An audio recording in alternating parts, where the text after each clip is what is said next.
How's everybody doing? It's been a while since I've been regular with these lives, and sorry you'll see my eyes darting all over the screen. I'm trying to watch comments and see all the people coming on, and we are live in a few different spots. So for those of you who have not met me yet, I am Angela Pugh. I am a master coach. I'm the host of the nationally ranked Addiction Unlimited podcast, and I love to do these live videos and answer questions that come up in our Facebook group or questions that people email me, or sometimes we talk about whatever, who knows. Today, we're going to talk about a comment that came up in our Facebook group. And this was a really fantastic and honest post, and I so appreciated it. And I think it opened up a great conversation. So let me read this to you. Bear with me. I'm not going to read the whole thing, but I'm going to give you the gist of it. So he says, I have a question. I see a lot of posts talk about a new life, fitter and slimmer than ever, new career, back in college, thinner waist, etc. I really, really want all of that more than ever. However, I'm currently 358 days sober today, which I know is a huge milestone, and I'm so much happier than I was before. My relationships are stronger than ever, and the trust in me from others has returned. But I'm also heavier than I've ever been and have made no effort to change my job and career. Don't get me wrong, I like my job as much as I need to, but I'd love to love my job, and I just don't. Am I doing this wrong? Am I concentrating on just one thing, staying sober, when I should be thinking more efficiently and doing more?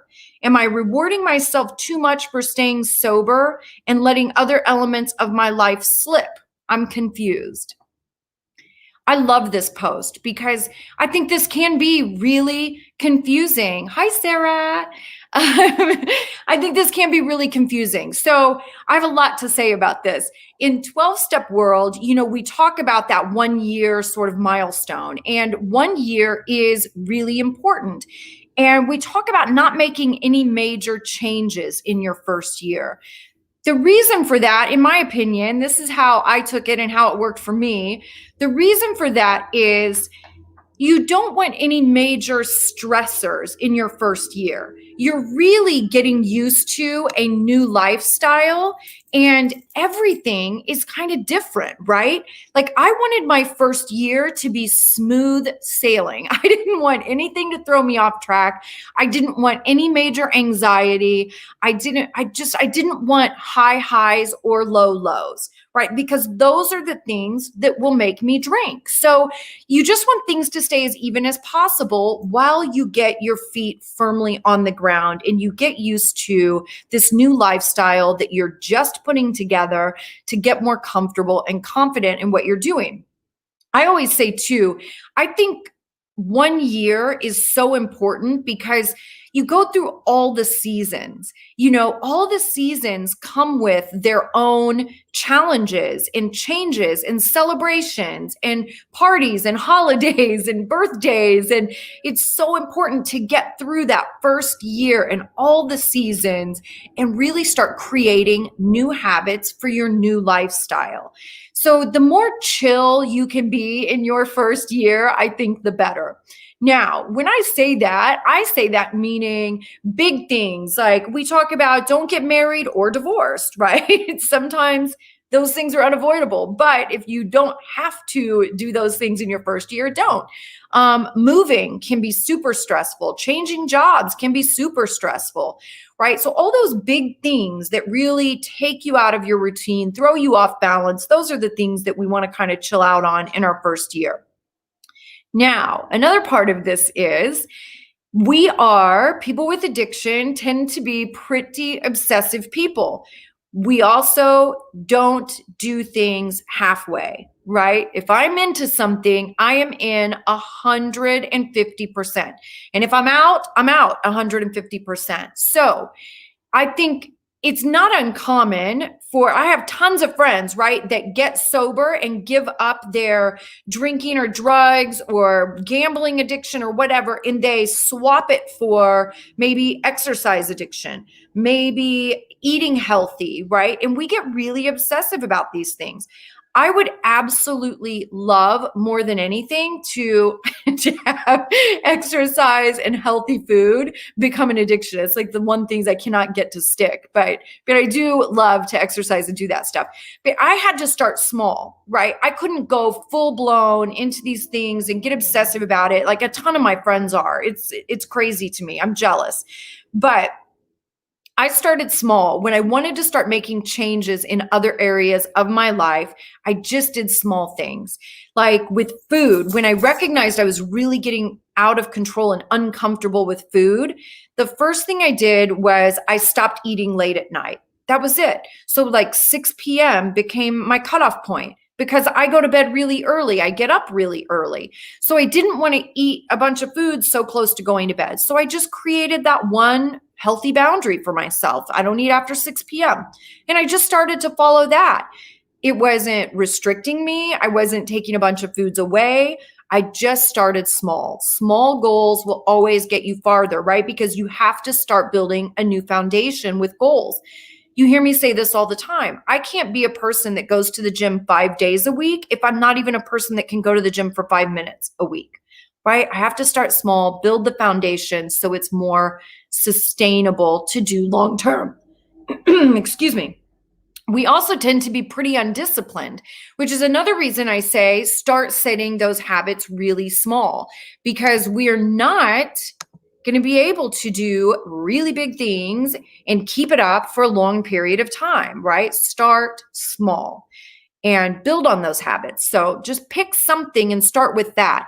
I went through a period of time too when I wanted to start getting up earlier. I set my goal at I wanted to get up 10 minutes earlier. That's all. I started with 10 minutes and I just built on it from there. But I got comfortable with getting up 10 minutes earlier and I created a new morning routine and then I really enjoyed it. And then I looked forward to getting up in the morning. So you see how it all kind of builds on itself, but start small with your goals. What else do we have? You definitely reward yourself for staying sober. And he said, am I rewarding myself too much? I don't think that's the case at all. I think that our energy goes into creating this new life and getting good at it and getting comfortable and seeing how our relationships are going to change and lifestyle is going to change. How is fun going to change? How are my hobbies going to change? We put a lot of energy into doing that and building it. And it does deserve to be celebrated. It takes a lot of energy. And once you sort of get your feet on the ground and you get comfortable being sober and living that lifestyle, then you naturally start to look at other things. How can I improve my life in other ways, right? A big one for me in the beginning was my temper. I was a really angry, mean person. Honestly, that is still in me. I can be a real jerk sometimes. So that was one of the first things I wanted to work on in my early recovery was really catching my temper. At one point too, I had to work on being judgmental. I was super judgmental. I didn't even know that about myself until one of my friends pointed it out to me. I'm not even sure I understood what it meant to be judgmental, but I was definitely it. I need to do a podcast episode about that. But I had to start working on that, right? So you do start to, when you get comfortable just being sober, you start to look at other things. You start to look at other issues. You know, at some point I had to start working on relationship issues because I definitely did not do that well and still have my struggles. But I had to start looking at that and what were some of my really bad habits and how could I be better as a person in the dating world and being a single person. I had to really get it together to be able to do that better. And every other area of my life, with food for sure, I've had to be careful. With exercise for sure is always kind of a struggle. But there are different periods of my life and different periods of my recovery that I can shift my attention to focus on other issues. So I don't think that you have been rewarding yourself too much for your sobriety at 1 year and have ignored other things. I don't think other things are slipping. I think you're just now getting to a place that you're comfortable, that you can kind of raise your head up and go, okay, what can I focus on next? What can I work on next in my new lifestyle to be better, to feel better, to be more comfortable, and all those good things. So I love this question. I love this conversation, and it's been ongoing in our Facebook group. If you're not a member of the Facebook group, get your happy little buttons over there and join us, Addiction Unlimited on Facebook. It is a private group. Nobody can see you're in there except the other people in there. And we'd love to have you and get in all these wonderful conversations that we have. And if you have any questions you want me to answer, you can post them in there too. Okay? Thanks a lot, you guys, for hanging out with me for a few minutes. I hope you have a fantastic evening, and I'll see you next time.